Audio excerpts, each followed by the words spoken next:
మిత్రులారా, దేశ రాజకీయాలను మార్చే పార్లమెంట్ ఎన్నికల ప్రక్రియ కొనసాగుతా ఉంది. మరి కాంగ్రెస్ పార్టీ నుండి విలిశాల రాజేంద్రరావు పోటీ చేస్తా ఉన్నాడు. బీఆర్ఎస్ పార్టీ నుండి బోయినపల్లి వినోద్ కుమార్, తర్వాత సిట్టింగ్ ఎంపీ బండి సంజయ్ ప్రస్తుతం ఎంపీగా కొనసాగుతా ఉన్నాడు. పవర్లూమ్ కార్మికులకు సిరిసిల్ల ఎందుకు అడ్డా అంటే, ఇక్కడి నుండి బట్ట తయారై రాష్ట్రాలకు దేశాలకు తరలిపోయేటువంటి పరిస్థితులు మనం చూస్తూ ఉన్నాం.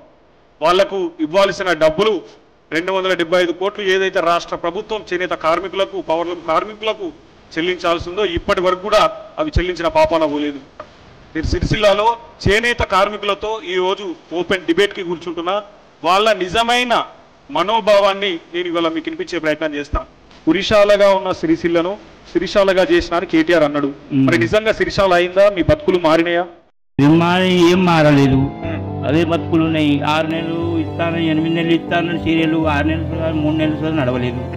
ఎక్కడ ప్రసంగం ఇచ్చినా, రాష్ట్ర వ్యాప్తంగా ఉన్న ఎక్కడ ఎన్నిక జరిగినా చేనేత కార్మికులనే వేదికగా చేసుకొని మిమ్మల్ని అడ్డం పెట్టుకొని ఓట్లు అడుగుతున్నాడు కదా. బతుకమ్మ చీరలతో నిజంగా లబ్ధి మీకు జరగలేదా? అంటే కాంగ్రెస్ ప్రభుత్వాన్ని చూసినావు, బీఆర్ఎస్ ప్రభుత్వాన్ని చూసినావు, 5 సంవత్సరాల బీజేపీ బండి సంజయ్ పాలన కూడా చూసినావు. మాట్లాడితే అనే సమస్య పరిష్కారం దొరుకు ఇంకా మంచిగా. నిజంగా కేటీఆర్ బయట ప్రసంగాలు ఇస్తున్నట్టుగా చేనేత కార్మికులకు అనుకున్నంత లాభాలు వచ్చినాయా? 3 కోట్ల టెండర్ ఇస్తున్నా అని చెప్పి సేట్లకు అప్పచెప్పి 10 సంవత్సరాల బీఆర్ఎస్ పాలనలో 4 సంవత్సరాలు ఏమైనాయి? గడిచిన 5 సంవత్సరాల్లో ఎప్పుడన్నా బండి సంజయ్ మీ కార్ఖానాలకు వచ్చి ఎప్పుడన్నా మందలిచ్చిన పరిస్థితి ఉండేనా?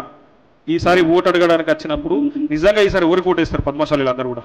4 నెలలు పని ఇచ్చి తర్వాత 8 నెలలు మా ఉన్న టెక్షన్ అడగకుండా వేరే దిక్కు పోయింది. ఇల్లు వచ్చింది 4,000, కానీ అలా 2,000 వచ్చేది.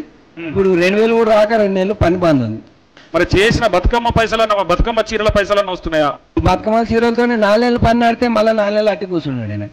ప్రభుత్వం కాంగ్రెస్ వచ్చింది కాబట్టి గ్యారంటీ పెట్టింది కాబట్టి బాగా మందికి గ్యారంటీ మీద నమ్మకం ఉంది. ఇక్కడ ఏ సభ జరిగినా, ఏ ఎన్నికైనా, అది వార్డు ఎన్నికైనా, ఎమ్మెల్యే ఎన్నికైనా, ఎంపీ ఎన్నికైనా ఇప్పుడు కూడా అదే పాట వాడుతున్నాడు. అసలు కేటీఆర్ ఇప్పుడు 10 సంవత్సరాలు ఉన్నాడు కానీ మా పార్కులకు వచ్చిన పాపాన పోలేదు. మీ ఇంట్లో ఏమైనా మార్పు జరిగిందా? బీఆర్ఎస్ 10 సంవత్సరాల పాలనలో, బండి సంజయ్ 5 సంవత్సరాల పాలనలో అంటున్నాడు కదా. రామరాజ్యం రావాలంటే మేమే ఉండాలి అంటున్నాడు కదా. ఇన్ని రోజులు లేని రామరాజ్యం ఇప్పుడెక్కడికి వస్తుంది? ఇన్ని రోజులు చేయలేడు కదా, ఇప్పుడు చేస్తానొచ్చిండు. గెలిపిస్తే చేస్తా అంటుండు. గెలిపించినాక ఇప్పట్లకనే చేయకపోతే ఏం చేయాలి? అప్పుడు ఈ హ్యాండ్లూమ్ కు సంబంధించిన కార్మికులు అందరూ కూడా ఏ పార్టీ వైపు ఉంటారు అనుకోవచ్చు. ఒకప్పుడు 2001 కావచ్చు, 2008 సంవత్సరం కావచ్చు, అప్పుడు సిరిసిల్లలో పని లేక చాలా మంది ఆత్మహత్యలు చేసుకున్నారు. వీళ్ళ ఓట్లు ఎప్పటికీ నాకే పడితే ఎప్పటికీ శాశ్వతంగా నేను ఇక్కడ ఎమ్మెల్యేగా ఉంటాననే ఉద్దేశంతో ఒక పన్నాగం పన్నెండు ఆయన బతుకమ్మ చీరల పేరుతోటి వీళ్ళకి ఏదో బతుకు తెరువు చూపెడతా, వీళ్ళ బతుకులు బాగు చేస్తా అని చెప్పి బతుకమ్మ చీరల పథకాన్ని తీసుకొచ్చాం.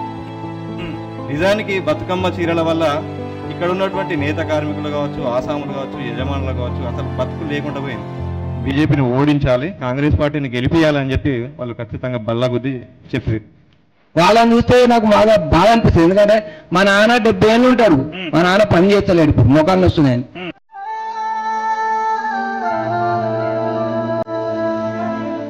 అయినా నేను మా కుటుంబంలో నేను నడుపుకుంటూ, మా అమ్మ నాన్న చూసుకుంటూ, నేను బతుకుంటూ 10 ఏళ్ళలో ఎలా చూసుకున్నా.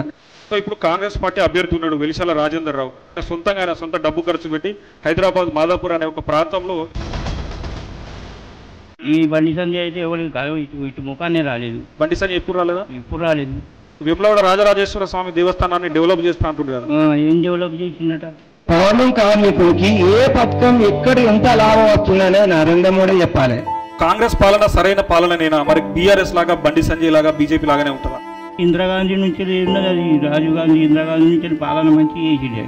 ఒక ఇండస్ట్రీని స్థాపిస్తా, తద్వారా మీకు దాని ద్వారా లాభం చేకూరుస్తా అని చెప్తా ఉన్నాడు. ఇంతకుముందు బండి సంజయ్ హామీలు ఇచ్చిండు, నెరవేర్చలేదు. బీఆర్ఎస్ పార్టీ 10 సంవత్సరాలు రాష్ట్రంలో పాలనలో ఉంది, ఏమాత్రం మీకు న్యాయం చేయలేదు అని మీరు అందరూ చెప్తా ఉన్నారు. మరి కాంగ్రెస్ పార్టీ చేస్తుందన్న నమ్మకం? కాంగ్రెస్ పార్టీ ఎందుకు నమ్మకం ఉందంటే, ఇప్పుడు యువకులు ఇలా ఏ పని చేస్తలేదు. ఇవ్వను తెలంగాణ ఒక పని చేసేది పౌర్ణం వర్కరే. కానీ తీనేత జ్ఞాపక కార్డు తీసుకొని ప్రైవేట్ హాస్పిటల్ పోతే డబ్బులే అడుగుతున్నారు. డబుల్ బెడ్రూమ్ లా ఇండ్లు ఇచ్చిన అంటున్నాడు కదా పద్మశాలీలకి. మాకు ఇవ్వలేదు. ఇక్కడ కాంగ్రెస్ ఇచ్చిన ఇండ్లలోనే ఉంటున్నాం మేము. వినోద్ కుమార్ ని గెలిపించండి అని తిరుగుతా ఉన్నాడు మళ్ళీ కేటీఆర్. సో కేటీఆర్ కి ఏం సమాధానం చెప్తారు? తెలంగాణ వచ్చినాక ఇదే కేటీఆర్ మంత్రిగా ఉండి మా బతుకులు మారుతున్నా అన్నాడు కదా. 1200 బేస్మెంట్ ఇప్పుడు అక్కడ అట్టిన ఉన్నాయి. ఈఎస్ఐ హాస్పిటల్ కొబ్బరికాయ కొట్టి పెట్టినాక దాన్ని ఇప్పటి వరకు ఎందుకు నిర్మాణం చేయలేదు? మీ బతుకులు మార్చినానేమో కేటీఆర్ అంటున్నాడు, మా బతుకులు మారలేదని మీరు అంటున్నారు. ఎక్కడ మారినాయి? అరే పడి కట్టు, కాలేజీలు కట్టు, అరే ఎదగాలను నువ్వు బీసీ పెట్టావు, బీసీలో ఎదగాలి, యుద్ధం చెయ్యాలి, మనం డాక్టర్ కావాలి, ఇంజనీరింగ్ కావాలి, అరే తెల్లారి.